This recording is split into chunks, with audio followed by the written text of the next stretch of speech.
পরিকল্পনা নেই। আমি খালি বাংলাদেশের ভালো চাই।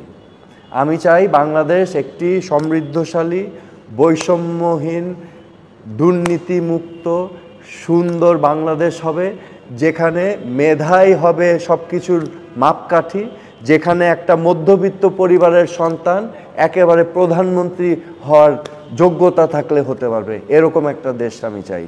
একটা মধ্যবিত্ত পরিবার, নিম্ন মধ্যবিত্ত পরিবারের সন্তান লেখাপড়া করে একেবারে একটা কোম্পানির সিইও হতে পারবে।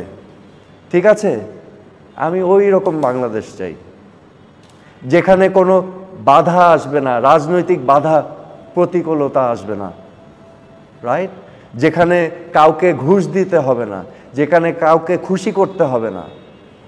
আমার যোগ্যতা, মেধা দিয়ে আমি উঠতে পারবো, যেগুলো উন্নত বিশ্বের দেশগুলোতে হয়। আমি একটা কথা এখানে উল্লেখ করি, আমি নিজে দেখেছি আমেরিকাতে বাংলাদেশ থেকে অনেক ইমিগ্রেন্টস গিয়েছে, রাইট?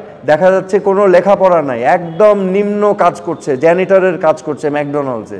তারই সন্তান লেখাপড়া করে ওই সিস্টেমের মধ্যে কলেজ, ইউনিভার্সিটি পাশ করে দেখা যাচ্ছে একদম আপার মিডল ক্লাসে ঢুকে যাচ্ছে। কিভাবে? কারণ কোনো প্রতিবন্ধকতা নাই। যার যেই মেধা আছে ওই মেধা অনুযায়ী যদি সে চর্চা করে, সে উঠে যেতে পারবে স্টেজ বাই স্টেজ। কিন্তু বাংলাদেশে সেটা সম্ভব না। আপনি যতই মেধাবান হন, আপনার জন্য প্রত্যেকটা জায়গায় বাধা সৃষ্টি করা হয়েছে, রাইট? পরীক্ষায় ঘুষ দিতে হয়, রেজাল্টের জন্য ঘুষ দিতে হয়, চাকরির জন্য ঘুষ দিতে হয়, রাজনৈতিক কানেকশন লাগে, তাই না? এগুলো কেন থাকবে? তো এইগুলো মুক্ত একটা বাংলাদেশ আমি চাই। যেই আওয়ামী লীগ, আবার বলছি, কোনো আত্মসমালোচনা, আত্ম উপলব্ধি, অনুতপ্ত না, ক্ষমা চায় নাই, এই আওয়ামী লীগের সাথে কেন সম্পৃক্ত হব?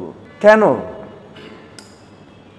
যেই আওয়ামী লীগ এখনো বুঝতে পারছে না, স্বীকার করছে না, তাদের তাদের তাদের নাম ভাঙিয়ে যে গণহত্যা করা হয়েছে, তাদের নাম ভাঙিয়ে তো শেখ হাসিনা কোন দলের সভাপতি? আওয়ামী লীগের সভাপতি।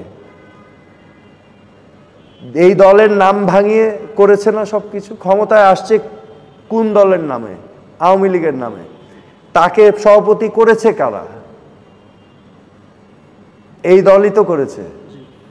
এবং এই মানুষটি গিয়ে রাষ্ট্রীয় ক্ষমতা ব্যবহার করে এই হত্যাযজ্ঞ চালালো। এখন আপনি তাকেই আবার নিয়ে আন্দোলনে নামতে যাচ্ছেন। এই দলে ভবিষ্যৎ কি হতে পারে?